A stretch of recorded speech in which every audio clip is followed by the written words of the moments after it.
have that. We're going to have that. What else? About all things. All right, yes. English might be difficult in many respects, right? Not just pronunciation. Okay, people, so we're going to start. Thanks everybody for being here once again. We're going to begin with our new webinar series in 2021.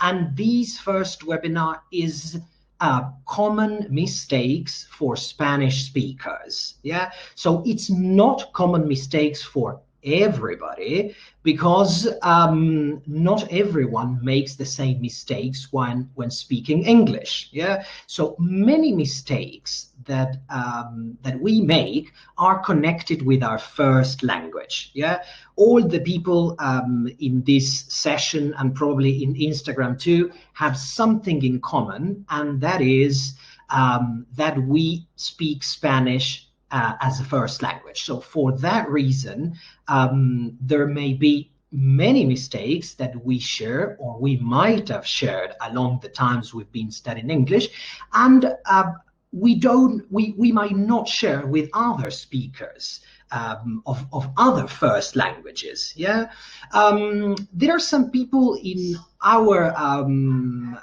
platform that cannot hear me. I can see that in the chat.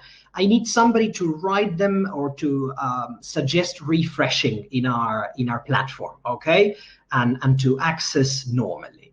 Good. We're going to begin with the topics that we will cover today. Yeah, we're going to be speaking about grammar errors that we might have, vocabulary errors that we might have, and pronunciation errors that we might have.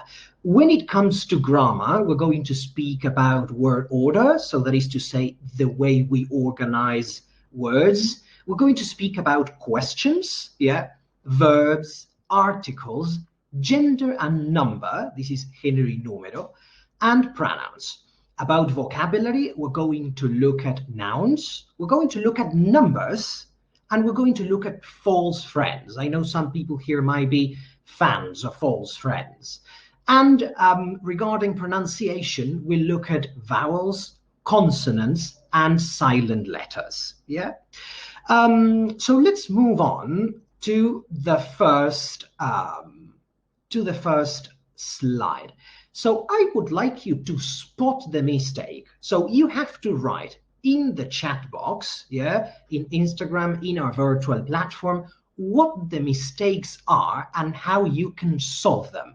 So we've got yesterday came the neighbors, we've got I go often to the cinema, and we've got he likes very much music.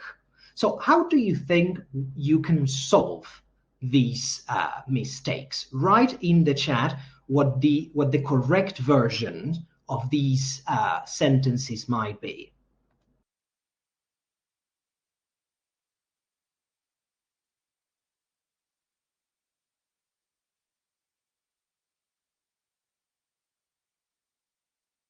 All right, Ines says the order of the words. Okay, there is a problem with the order of the words. That's correct. Yes. Ceci says changing the position of the word. All right.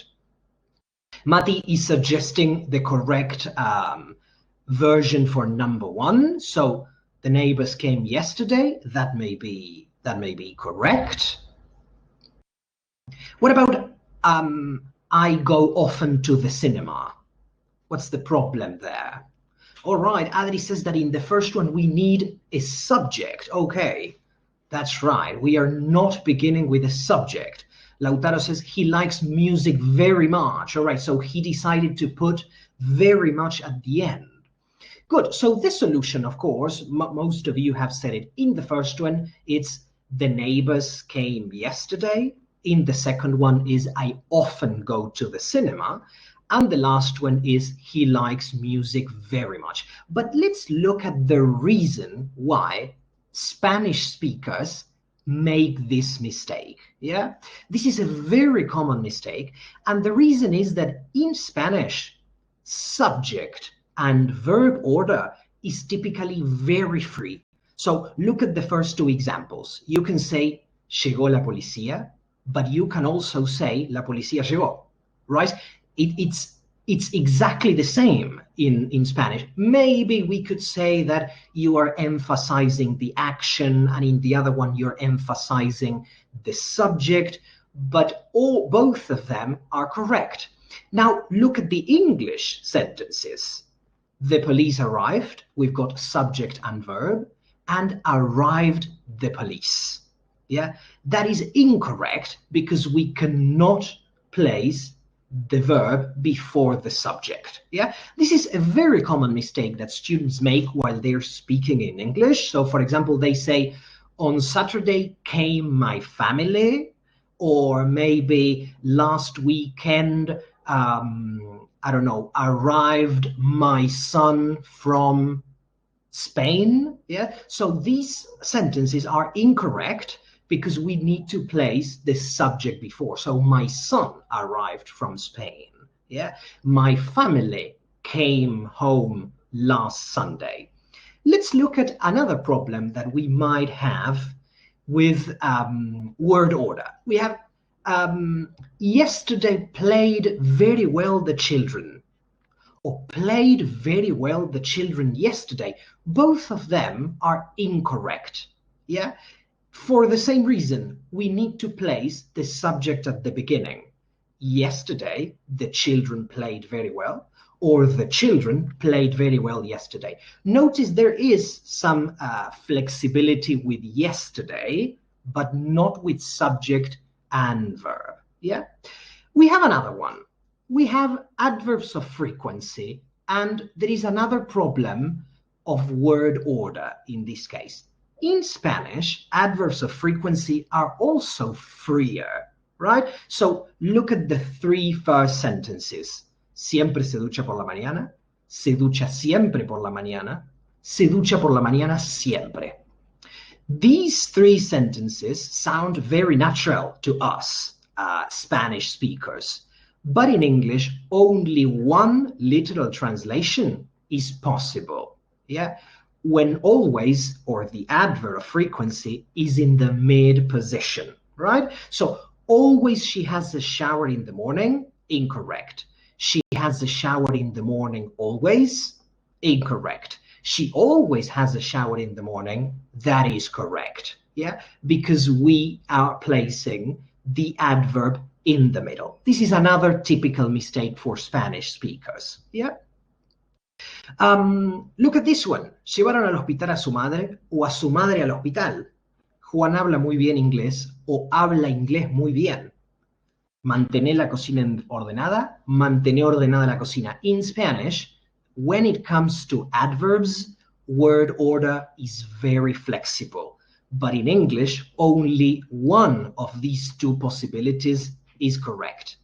They took her mother to the hospital, not to the hospital her mother. Juan speaks English very well, not speaks very well English. Keep the kitchen clean, not keep clean the kitchen. Yeah, so there we have another situation in which Spanish speakers, we make mistakes. The next one is very basic. Yes, es bastante básica. But sometimes we make mistakes with this. Yeah. Look at these ones. Viven en una casa blanca. ¿Me prestas la pelota de tenis? Sometimes when we translate from Spanish into English, we may make the mistake of saying they live in a house, right? We know that is incorrect because adjectives should go before the nouns in English, right? So they live in a white house. Look at the other example. Can you lend me a ball of tennis? Okay, literal translation may sound perfect, like a ball of tennis. But in English, this is not the way we typically say it. When we have two nouns like tennis and ball, yeah, but one is modifying, that is to say, is describing the type of noun, like the case of ball, it's a tennis ball, it's not a football, right? Or it's not a basketball ball. So we should place it before. Can you lend me a tennis ball? So adjectives and nouns are another case in which we might have problems when we speak English. Let's look at the following one, and we have a similar example. Sometimes in English we have very long noun phrases. For example, Cambridge University Volleyball Club. Yeah. And when we translate it into Spanish, we say El Club de Voleibol de la Universidad de Cambridge. But it is wrong to translate word by word in the order that we would say this in Spanish. So the Club of Volleyball of the University of Cambridge, that's a mistake. Cambridge University Volleyball Club. So notice that club is the first word we use in Spanish, yeah? But it's the last word we use in English, yeah? So this is word order, and as you noticed, it may bring quite a bit of confusion to Spanish speakers, where to place the sentences. Let's look at questions now. Questions are particularly difficult for Spanish speakers because the way we make them is quite different from the way we do that in English. Look at these two sentences and spot the mistake again. We've got, you live in Caseros. You are Santiago, no? What's wrong with these sentences? Come on, type in the chat or in the message box in Instagram and try to suggest the correct version.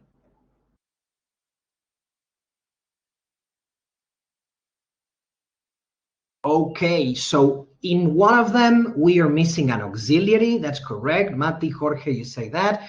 Good. Abril says, do you live in Caseros? That's right. So we need an auxiliary. What about the second one? You are Santiago. No. This one is a bit harder.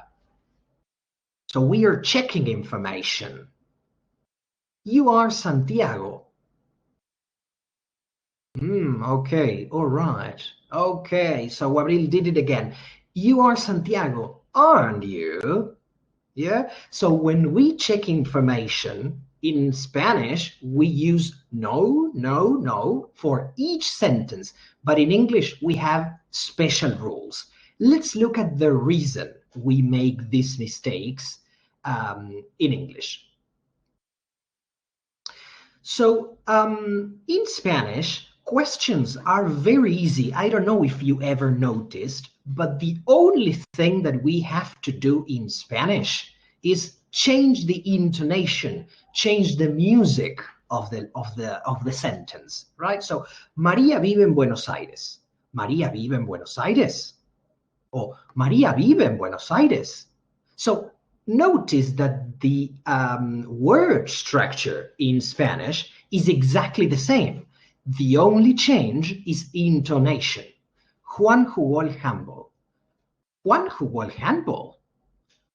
Yes, so you are changing the intonation of the sentence so that the other speakers understand that you are asking a question. But in English, we can't do that. And this is a frequent mistake that Spanish speakers make. They just change the intonation and they say, Maria lives in Buenos Aires, or Juan played handball. Good. So these are incorrect because in English, we need two changes. One is intonation, like we change in Spanish, and the other one is word order. Or we need to add auxiliaries in some cases. So does Maria live in Buenos Aires? Did Juan play handball? Good. Let's have a look at question tags, yes, or these words that or phrases that we use to check information. Vienen mañana, ¿no? No tiene auto, ¿no? ¿Tenés hambre, no? So in all cases, in Spanish, we use no at the end of the sentence to check the information, yeah, so that the other person says, it checks if your idea is correct or incorrect. But in English, unfortunately, that's not so easy. In English, we need to use the same auxiliary verb that we have used in the main sentence, and we need to change it into the negative form if the sentence is positive, or into the positive form if the sentence is negative. Really a mess, right? So you're coming tomorrow, aren't you? He doesn't have a car, does he? So notice that we are using aren't you because the main sentence contains are in affirmative. So we need are in the negative. The second one uses the auxiliary does because the first sentence uses doesn't. So negative doesn't, positive does for question tags. And Mati is saying something interesting in the chat. We do have a wild card in English. That is un comodín. Tenemos un comodín in English, and that is right. Yeah. So you're coming tomorrow, right? He doesn't have a car, right? You're hungry, right? Now, why bother about learning question tags when we can use right? Well, you can use right, and that will be perfect. But the problem is that most speakers choose to use the auxiliary forms and not use right. Yeah, it's not incorrect, but it is more frequent to use the question tags with the auxiliary forms. So there goes another situation in which we have problems when we speak English. Good. Let's move on and let's look at verbs. Yes, verbs are quite problematic in English, or at least they are different from what they are in Spanish in some cases. Spot the mistake in these three sentences. So we've got the baby has a lot of hungry. Wait, I help you. I work here since 2005.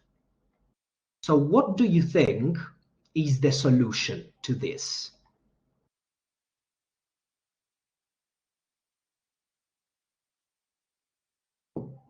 All right, so the baby has a lot of hungry. That sounds terrible, but especially when people are speaking, because when we write in English, we have more time to think, right?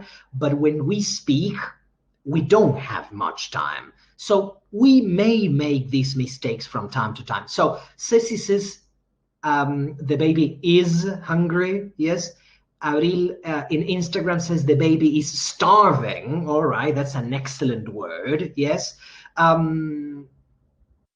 Good. Wait, I help you. All right, Adri says, wait, I can help you. Okay, so it's like we need something in the middle, right? Adri, another Adri says, I will help you. All right, okay, so we're using will. Lou says, wait, let me help you. Good. And what about the last one? I work here since 2005. All right, Mati and Ceci say, I've been working here since 2005. Okay. All right, good. So most of you agree. Jorge says present perfect. Great. That's right. But doesn't it sound okay? Trabajo acá desde el 2005. I work here since 2005. Sounds okay to the Spanish speaker's mind, but this is incorrect. Let's look why. Let's look at the reasons why. Yeah. One of the main problems that Spanish speakers have with verbs is that we overuse the verb have. Because in Spanish we say, tenés razón, tengo hambre, tengo sed, tenés frío, tenés calor, tenés miedo. In English, in all these cases, we use the verb to be, right? So we don't say, you have the reason. This is a very common mistake. You have the reason. No, you are right. We need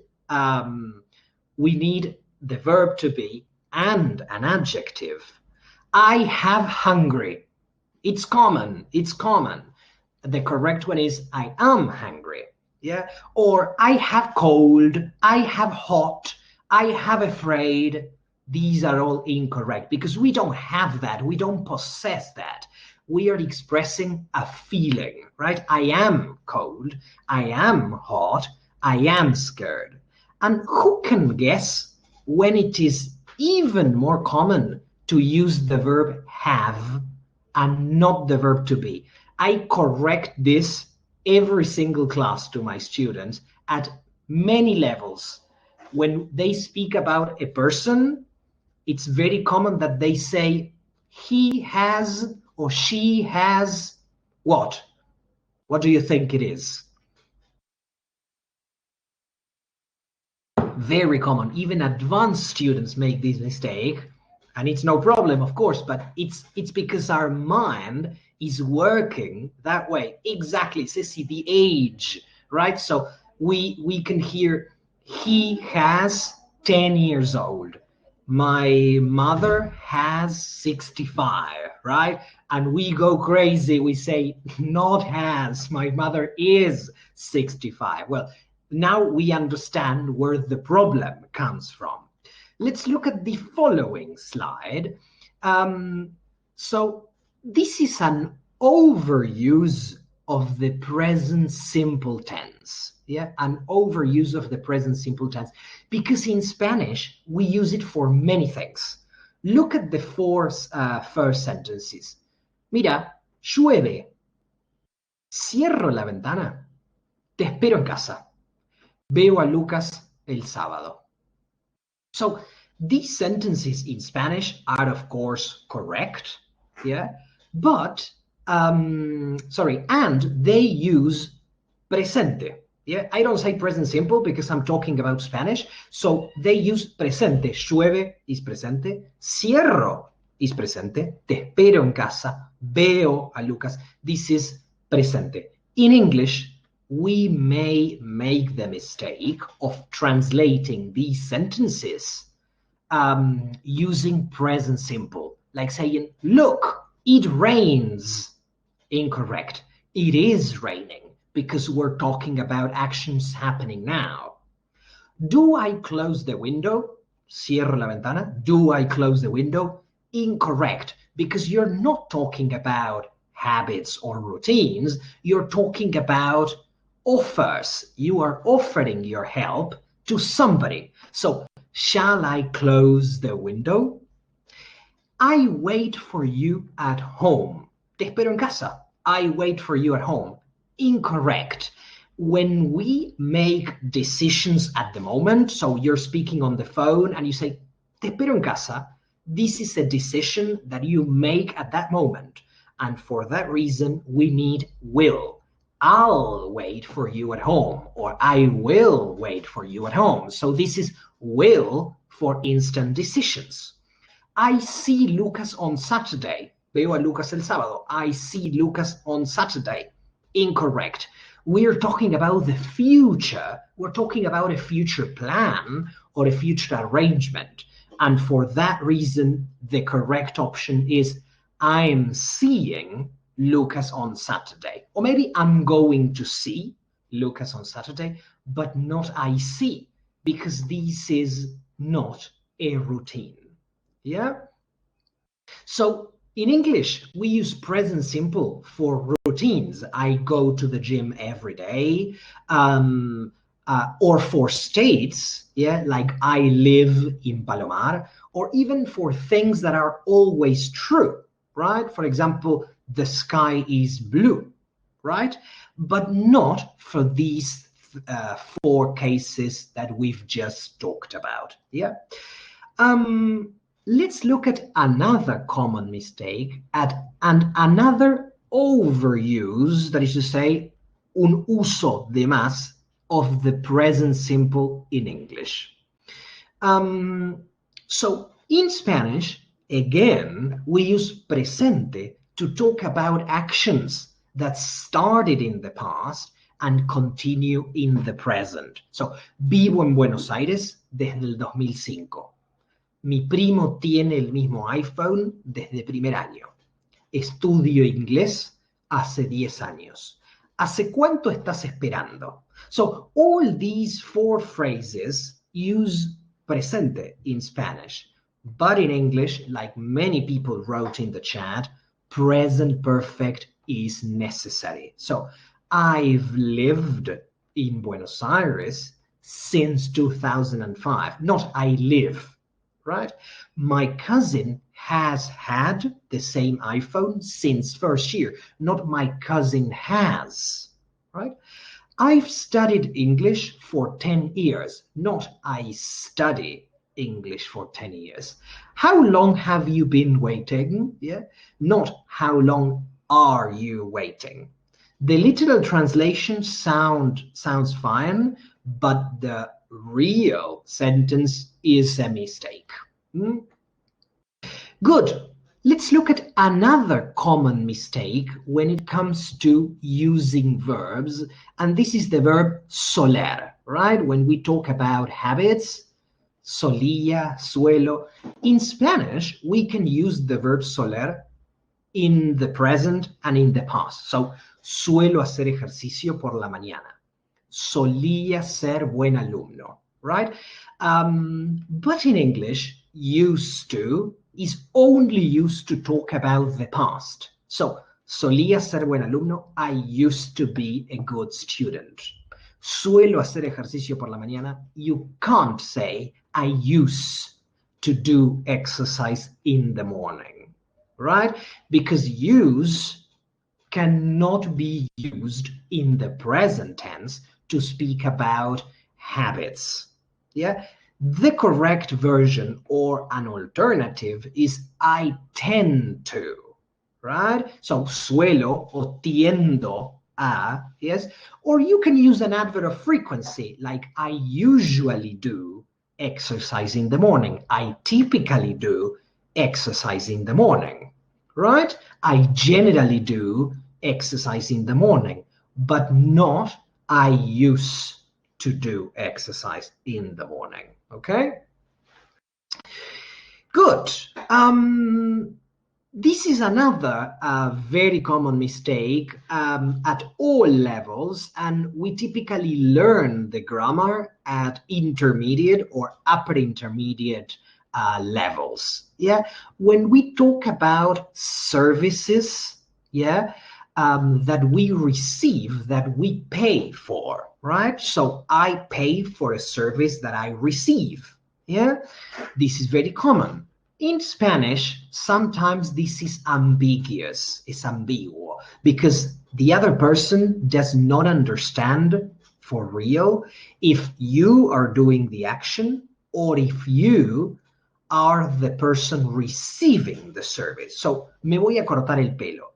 What does it mean in Spanish? Does it mean that I will do it myself? Does it mean that I will go a la peluquería? Yeah, to the hairdressers. El mes pasado pudimos arreglar el techo. Did we do it ourselves? Did we pay somebody to do it? Tengo que arreglar el auto. Am I thinking about doing it myself? Or am I thinking about paying somebody to do it? So you see, Spanish in this case is not as good as English, right? So in Spanish, it is not clear who does the service. So maybe your friend says, me voy a cortar el pelo. Ah, pero ¿lo vas a cortar vos? No, voy a la peluquería, me voy a cortar el pelo el domingo, right? So in English, we have a particular, a specific structure that we use to speak about services. So in English, it is not confusing or ambiguous at all. We use the structure have something done. So I'm going to cut my hair. Yes, this is correct if you are going to do it yourself, right? I'm going to cut my hair. but is incorrect if you are going to pay your hairdresser to do it for you. So in that case, you would go for, I'm going to have my hair cut, right? So people immediately understand that you will pay for a service. Yeah. We managed to fix the roof last month. It's okay if you did it yourselves, or we managed to have our roof fixed if you paid somebody for the service. I have to repair the car. This is okay if you are thinking of doing that yourself. I have to have my car repaired if you are going to pay somebody to do this for you. So next time that you talk about a service, for example, having your nails done, having your hair cut, having your car washed, having your roof or your cooker or your TV repaired, think of this structure and use it correctly. Yeah? Good.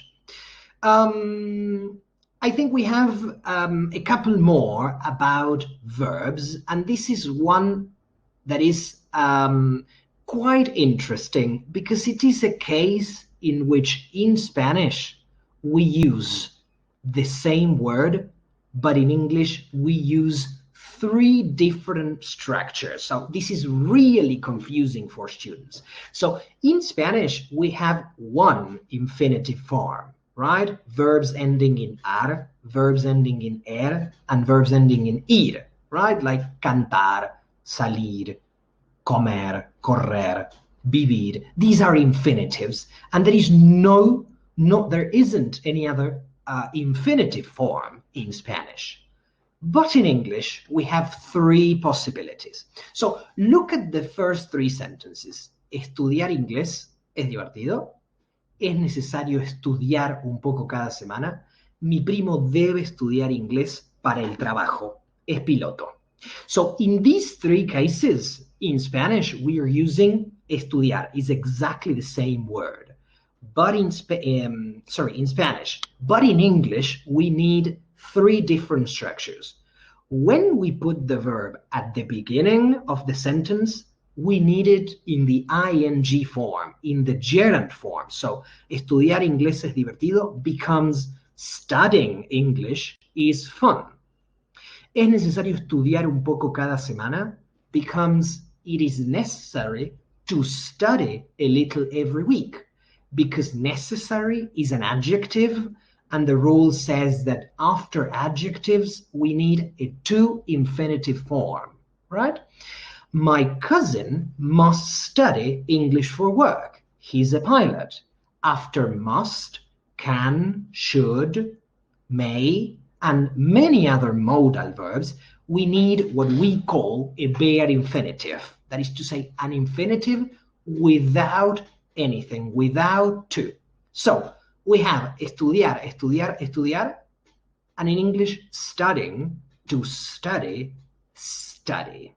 Yeah. So when you use an infinitive next time, think which form you need it in. Yeah. Good. Enough of verbs. Yes, we're going to move on to articles. You know, articles, we've got two types, definite and indefinite articles. Yeah. So definite articles, the, indefinite articles, a, an.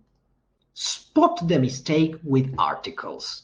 We've got the love is the most important thing. My father is lawyer. See you this Saturday. Okay, so write in the chat or in the message box in Instagram what the correct version is for these three cases.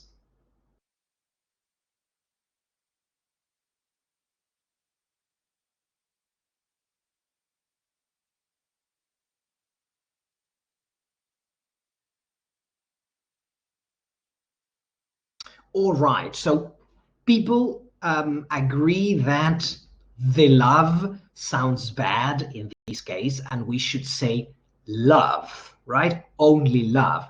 My father is lawyer. What happens when we talk about occupations? We need indefinite articles in English, right? My father is a lawyer, right? My father is a lawyer. And when we talk about days of the week, on, very good, is the correct preposition. But it's very common that students say the Saturday, the Sunday, and so on. So let's look at the reason why we make these mistakes. Yeah? Good. So the rule is that in Spanish, we use the, or most precisely, we use el, la, los, las, when we talk about uncountable nouns or when we talk about plural nouns, but we generalize, we make a generalization. So, for example, la salud es más importante que el dinero. In Spanish, we use la and el because these are uncountable abstract nouns, yes? And we need the article before. ¿Te gustan los perros? I'm talking about probably all dogs in the world, right? I'm talking about the dogs, or I'm talking about dogs as animals, yeah? So in Spanish, we use the article, but look at the English translations. No article is used. Health is more important than money. You can't say the health and you can't say the money. Yeah. Do you like dogs? We can't say, do you like the dogs? Yeah. Because that would be wrong. That would mean that you are precisely pointing to a particular group of dogs, but not all dogs in the world, right? Remember the Beatles song, all you need is love. They don't sing, all you need is the love. Yes, it just doesn't rhyme right. Yeah, good. So that's for the first section of articles. But as opposed to the previous one, in some cases, it's exactly the opposite. In English, we need an article, and in Spanish, we can't use an article. ¿Tenés auto? You don't say tenés un auto, tenés el auto. Yeah? Su hermana es dentista. We don't say su hermana es una dentista, la dentista. Yeah? In English, in these two particular cases, yeah, we need an article. In this case, an indefinite article, right? So, do you have a car? Her sister is a dentist.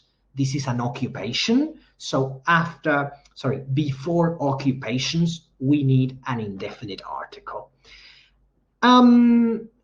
I don't know if you noticed this one, but it's also very common and many students don't know the rule. Maybe they do it right, but they don't know the exact rule.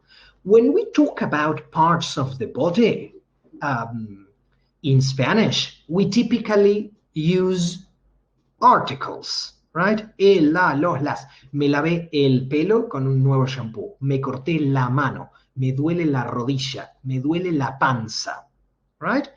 In English, we cannot use the in these constructions, and we need to use a possessive adjective. So you need to use the possessive adjective that refers to the person who you are speaking about or the person who is speaking. So I washed my hair with a new shampoo.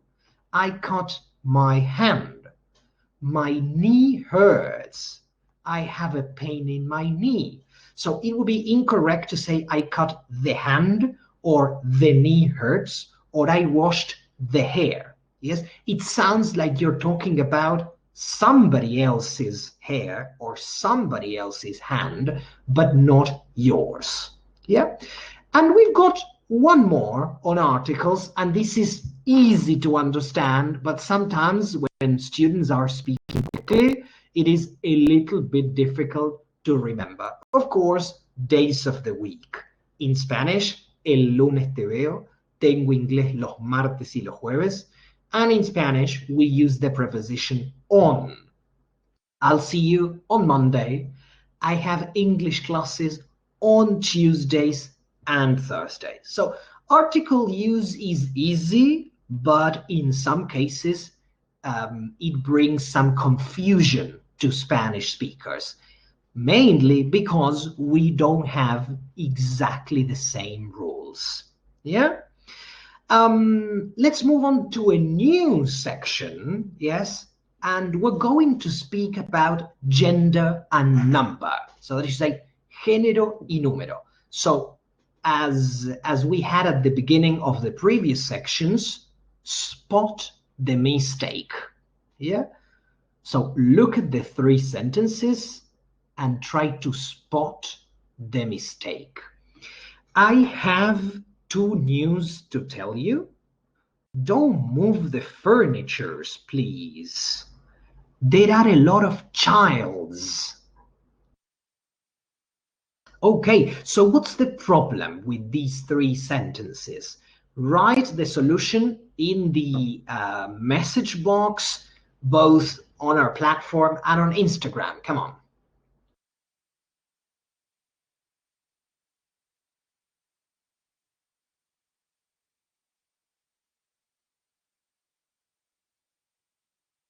All right, so we have different solutions for the first one, right?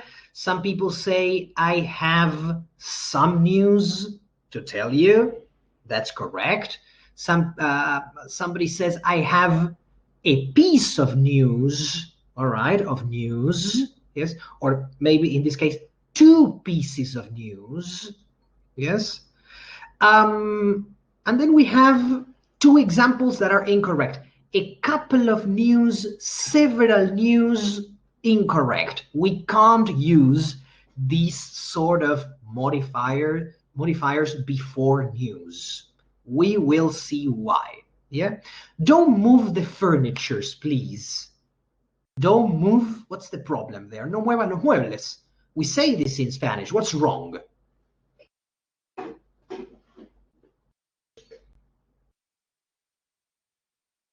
All right, so Lou says the furniture without the S may be a good solution.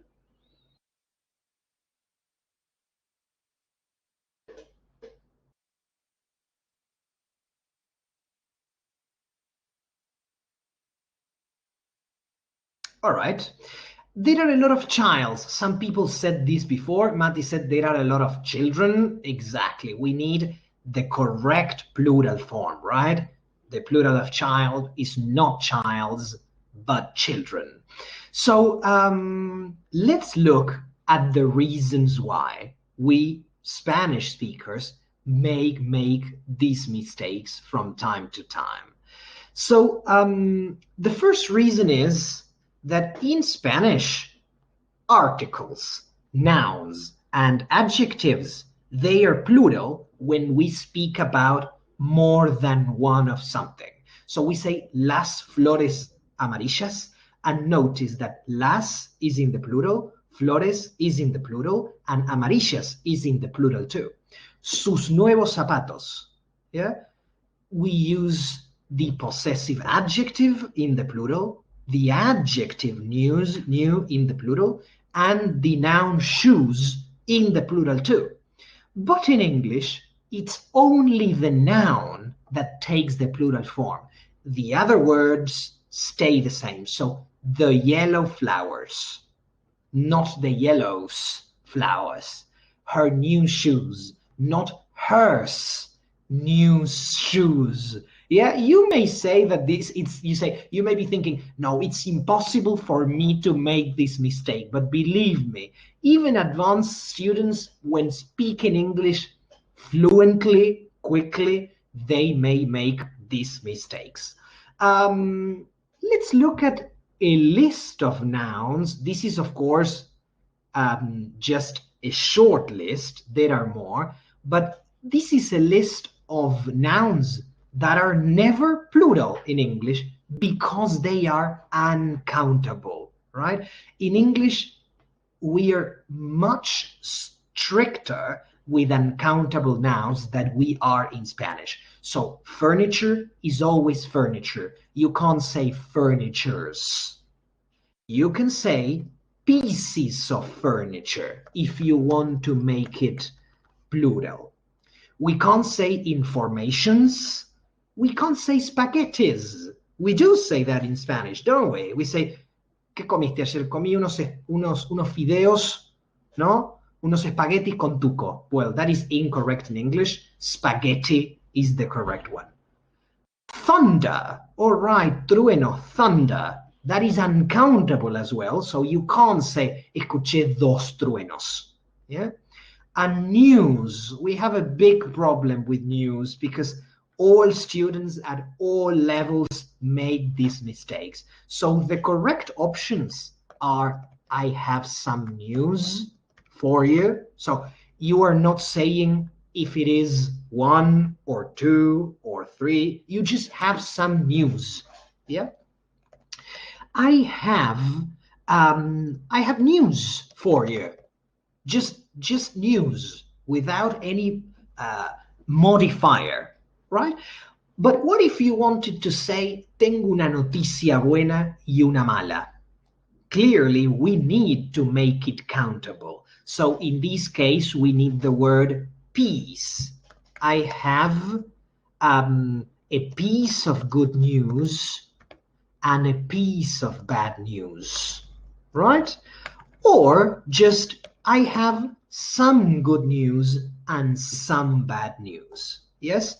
Some is the most common modifier of news, right? So remember that it is impossible to say a new, one new, two news, three news, a good news. These are all incorrect versions. Remember to use news or some news. Yeah? Good. We talked about plural forms before. Yeah?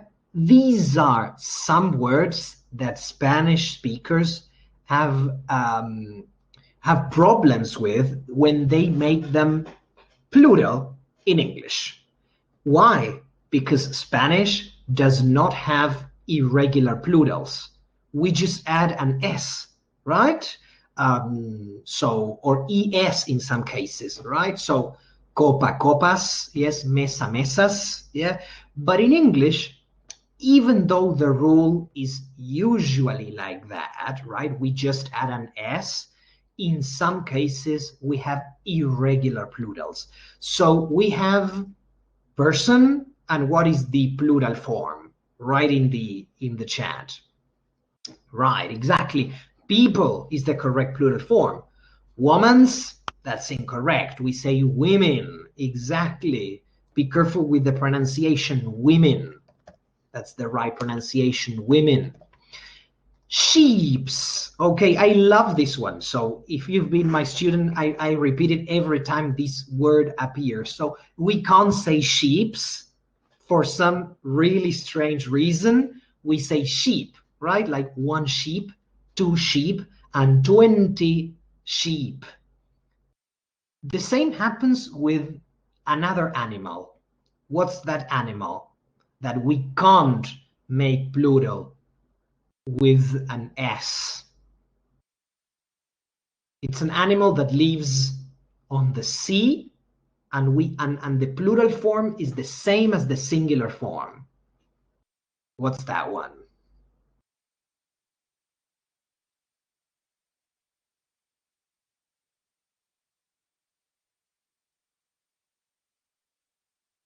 All right, whale, ballena, you say? I don't, no, I don't think so. No, it's not that one. Shark? No. You can say sharks, no problem with that. Come on, it's easy, It's like, okay, fish, exactly. So fishes, you don't say, you say fish. right? So you can say, he caught 3 fish from the river, right? But not fishes. That's incorrect. That does not exist. Good people, enough of gender and number. Let's look at pronouns. Yeah, let's look at pronouns, and we have another spot the mistake. So it's really difficult to decide. This is very common in students' writings and also when students speak English. It's really difficult to decide. What do you think? What's the solution?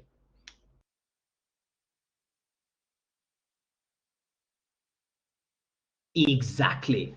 In English, we need a pronoun, right? We can't just start the sentence with a verb, so we need a pronoun, and the right one is it. Of course, it's really difficult to decide. Good. The reason that we make this mistake is that in Spanish, personal pronouns are usually omitted because if you think about it, the verb gives you all the information that you need, right? María no es francesa, es española. You know that es refers to she. Es importante saberlo. We don't need a subject here in Spanish. Entro y salí rápido. Clearly, él o ella entró, and clearly, yo salí rápido. So the verb carries the information in Spanish. Estaba lloviendo. We don't need a pronoun. But in English, verbs don't carry this information. We need pronouns to help people understand who you are referring to. So Maria isn't French, she is Spanish. It's important to know it. It's important to know it. Went in and left quickly. He went in and I left quickly. Was raining. It was raining. Yeah, so remember to use pronouns at the beginning of sentences or at the beginning of phrases, just before the verb. We need it there all the time. Look at this one, a common mistake for Spanish speakers, yes, when we speak about actions that involve ourselves, right? So we do these actions ourselves and with or to ourselves, right? So in Spanish we say me bañé, me voy a afeitar, se queja de todo. These are reflexive verbs in English, right? Verbos reflexivos. Why are they called like that? Because they refer to the same person who is actually speaking. Yes? In English, a common mistake is to find a translation, find another word for me, se, yeah? But we don't need any. We just need the verb. So, I showered me bañé. Incorrect. I had a shower. You don't need an object. I'll shave myself. Me voy a afeitar. No, I'll shave. She complains herself about everything. Se queja de todo. No, only the verb is enough. She complains about everything. We use myself, yourself, himself, when in English we need to make it really clear that the action had an effect on the same person who is speaking. So, I cut myself, me corté, right? Or I love myself, yeah? If you are a very vain person. Good. Enough of pronouns, and we are going to move on to vocabulary. Yeah, some people mentioned vocabulary at the beginning of this session, and we're going to start with a spot the mistake slide. So, how I told you before, como te dije antes, how I told you before, when did you know Zoe? ¿Cuándo conociste a Zoe? I need to make exercise. Tengo que hacer ejercicio. I need to make exercise. All right. Write in the chat box what the solutions are. All right. So Mati, Adri, you're saying as I told you. Okay.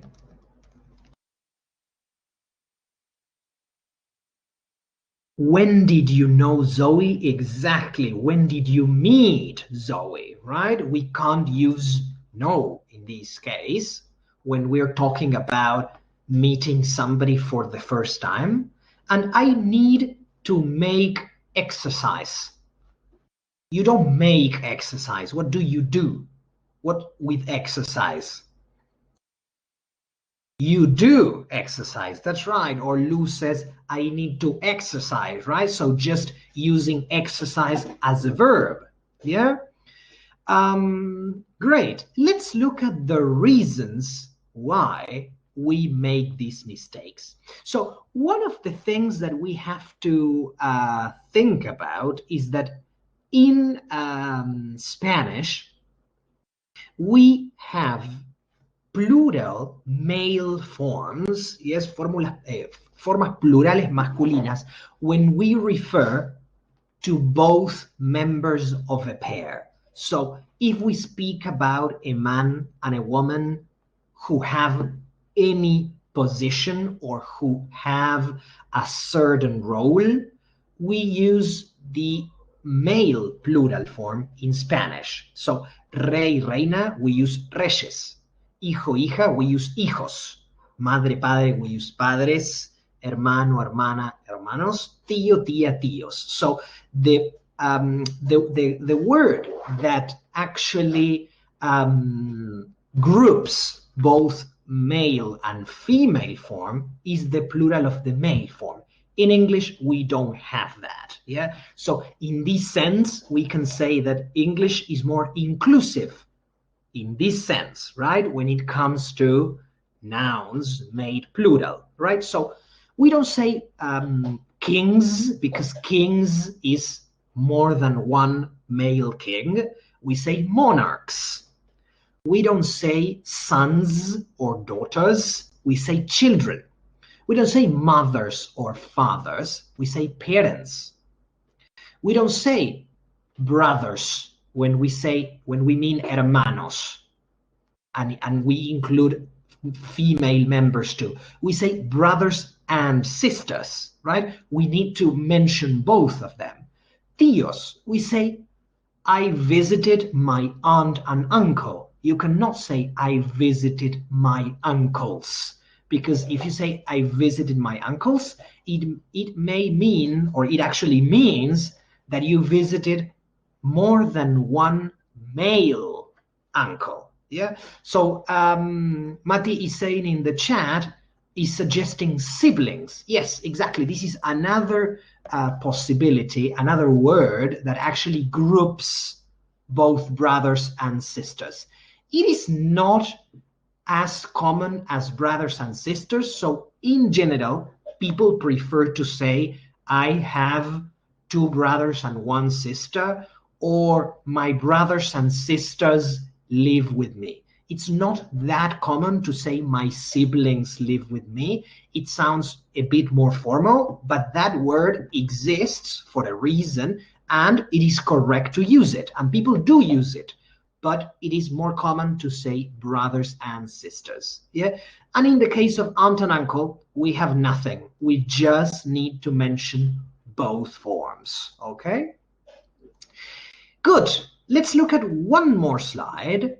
And this is very interesting. It has to do with numbers. Yes. Not actually words. Yes. It has to do with numbers. And we would say that numbers are a bit universal, right? But there are a few differences between Spanish and English. Yeah. So look at these sentences. and look at the translation. 6 millones de personas, 6 million people.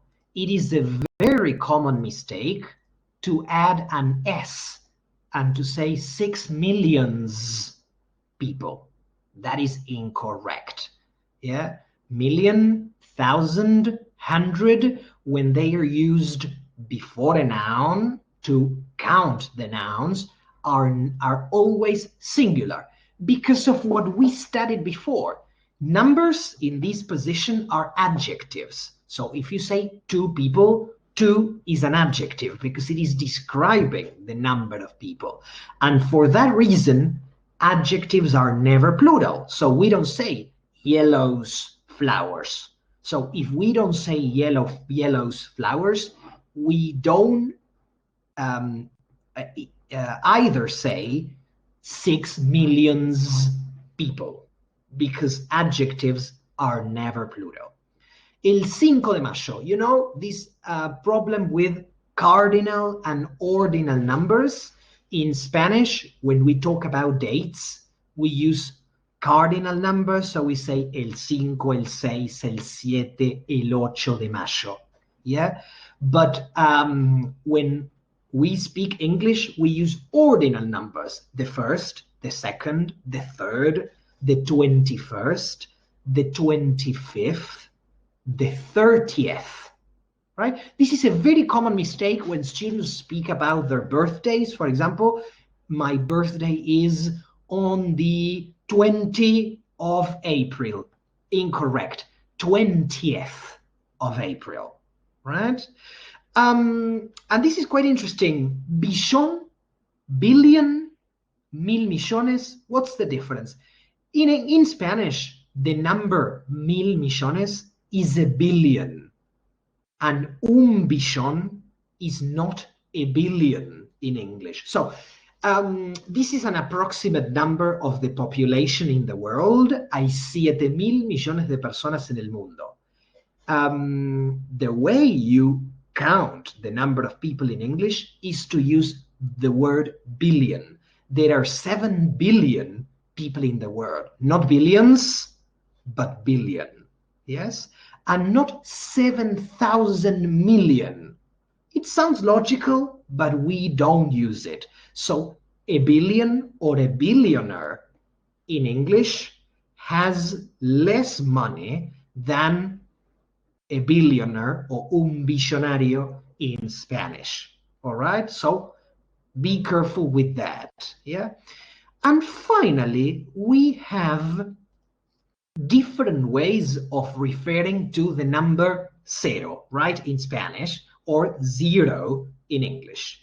We have actually 4 ways to refer to the number 0. We can say 0, right, with a Z, that's the English spelling.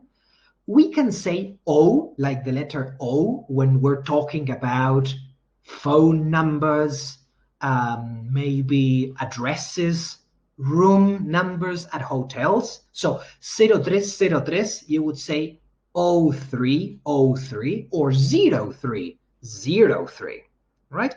Look at these ones. They are crazy. 7-0.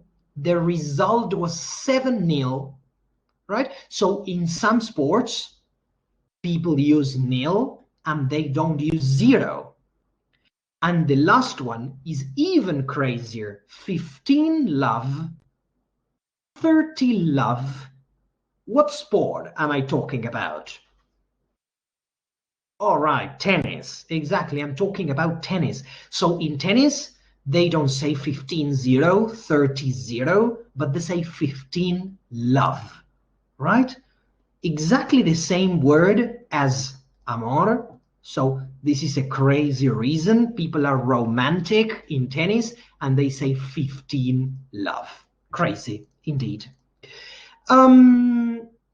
Then, yes, exactly. It was Rafaela Carrà. That was, you got it. You got it. Somebody got the inside joke. One problem that English and Spanish, or rather that Spanish speakers have when they speak English, and that is connected to vocabulary, is that we have different words in English for the same word in Spanish. So, como, we can use how, we can use as, and we can use like in 3 different situations. Conocer, we can say know, we can say meet, or we can say get to know, right? So if we're talking about a place, conozco Nueva York, I know New York. Conozco a John, I know John. But if we're talking about meeting somebody for the first time, yes, we met John last week, not we knew John.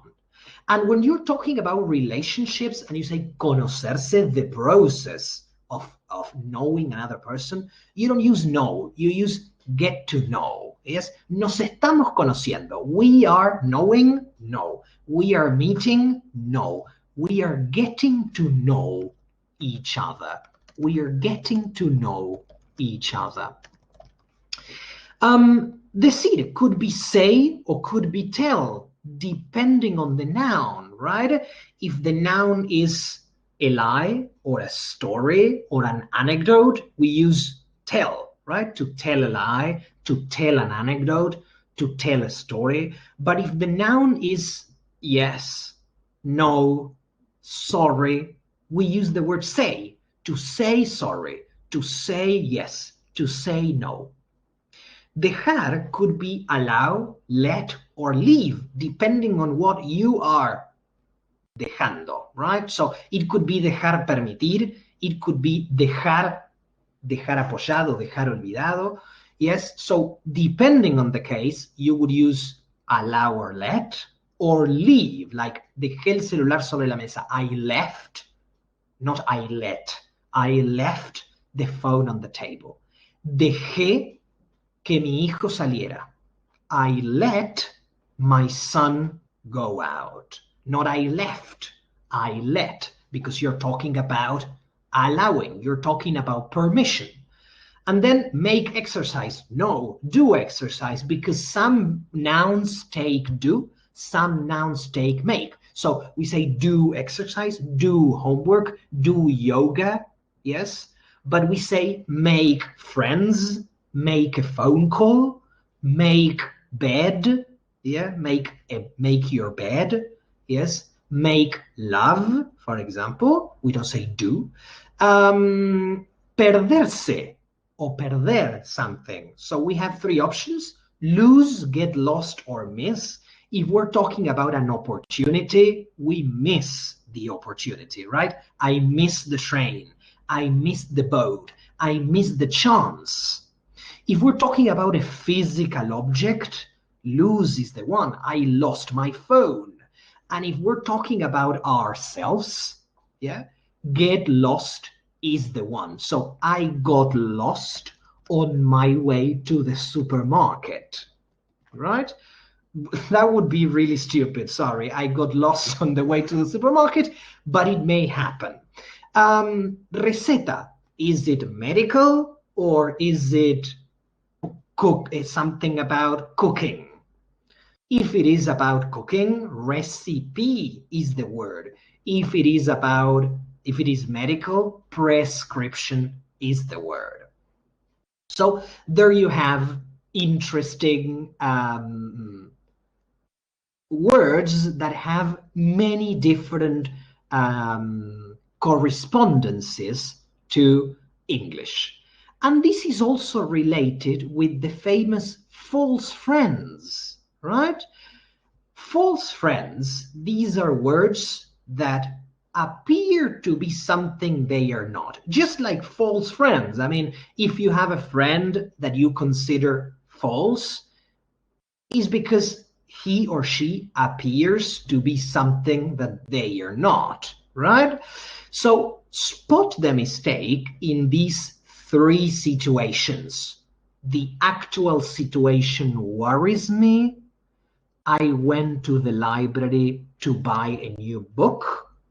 My particular teacher of maths is great. What's the problem with these sentences?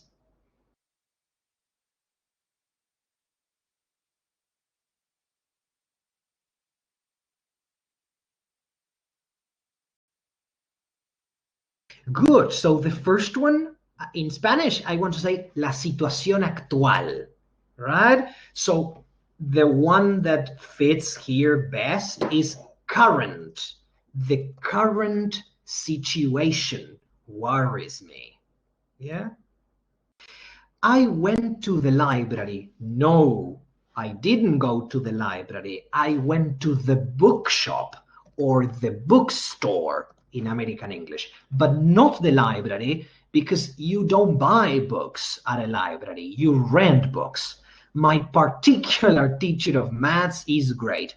Incorrect, because somebody said it, my private teacher of maths is great. So let's look at a list of some false friends, or tutor, Matisse says tutor, that's right. Some false friends that may be a little problematic in English. So we have the word actual. So we say, okay, actual is actual. No, it is not. Actual is current, because actual means real, right? Asistir, for example, asisto a clases los jueves. I assist to classes. Incorrect. I attend classes, right? So assist is actually to help somebody, yeah? Assist is to help somebody. Carrera universitaria.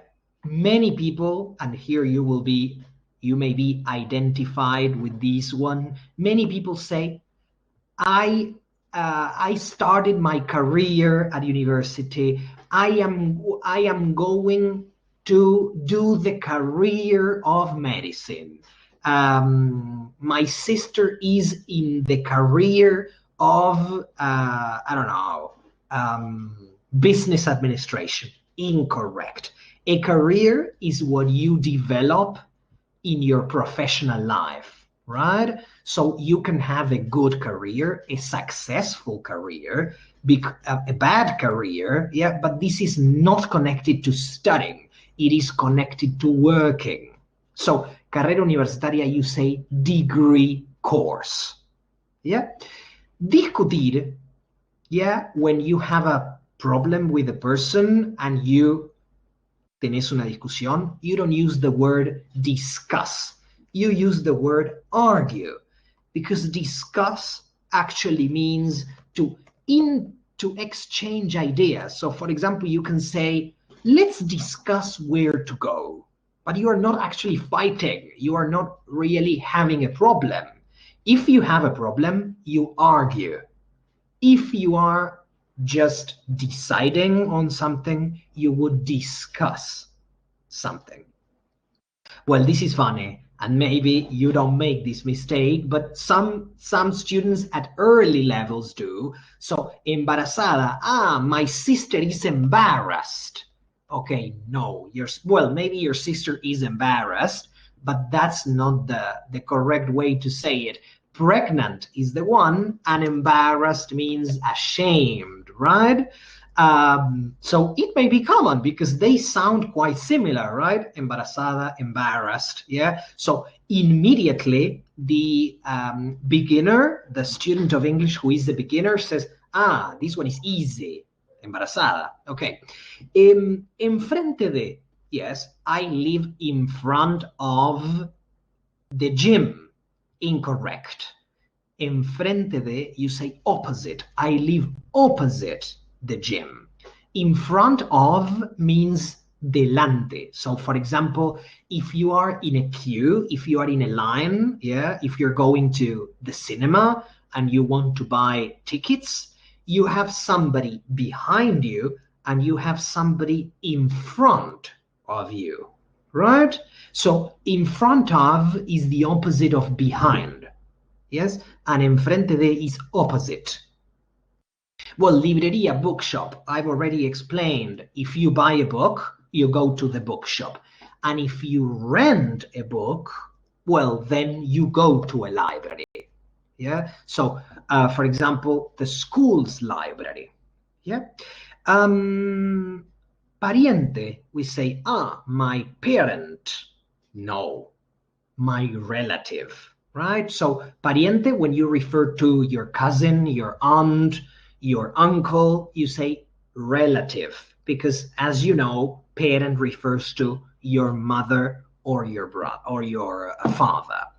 Clase particular, particular class. No, if your class is particular, it is strange. It is not normal. It is not ordinary, right? There is something special about it. Maybe your teacher is particular because he has a big nose or he has 3 eyes, right? So your maths teacher is particular for that reason.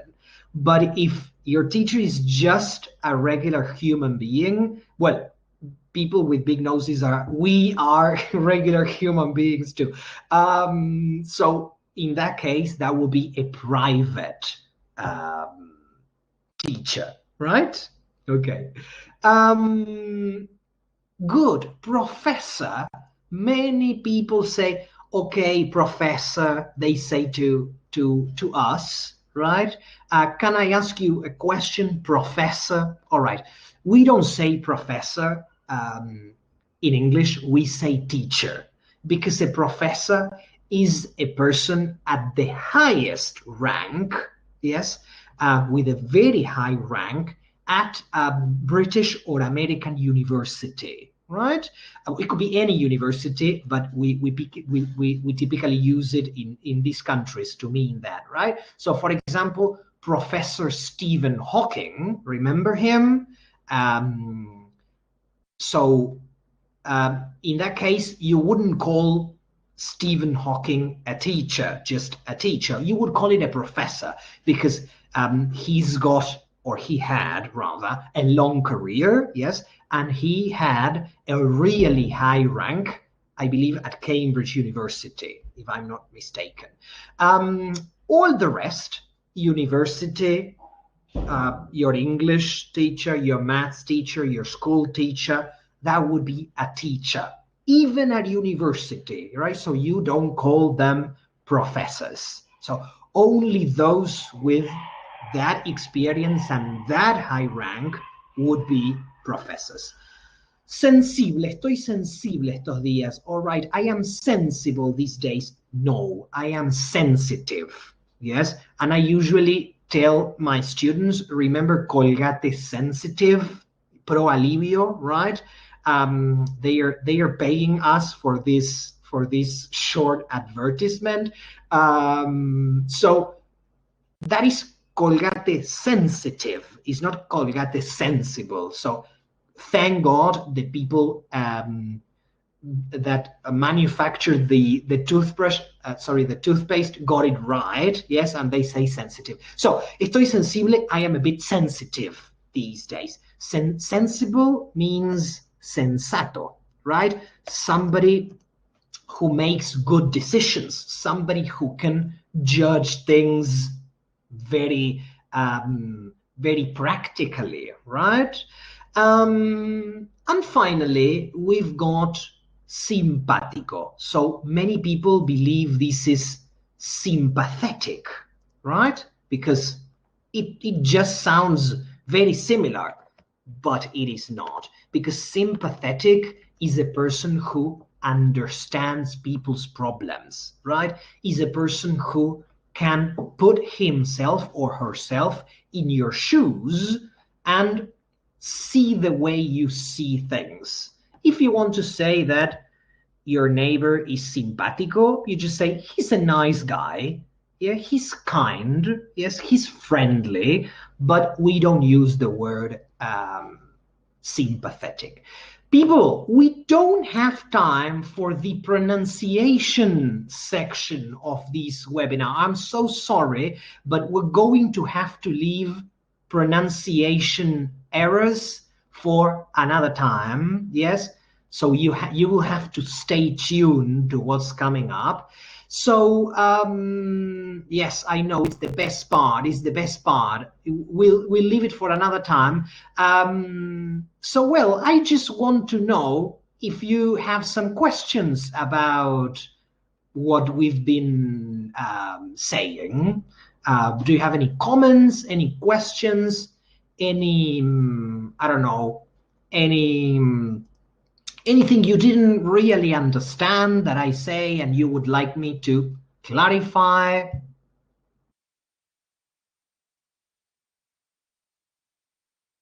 I'm waiting in the chat, so you can write some questions in the chat, or you can write some questions in the message box.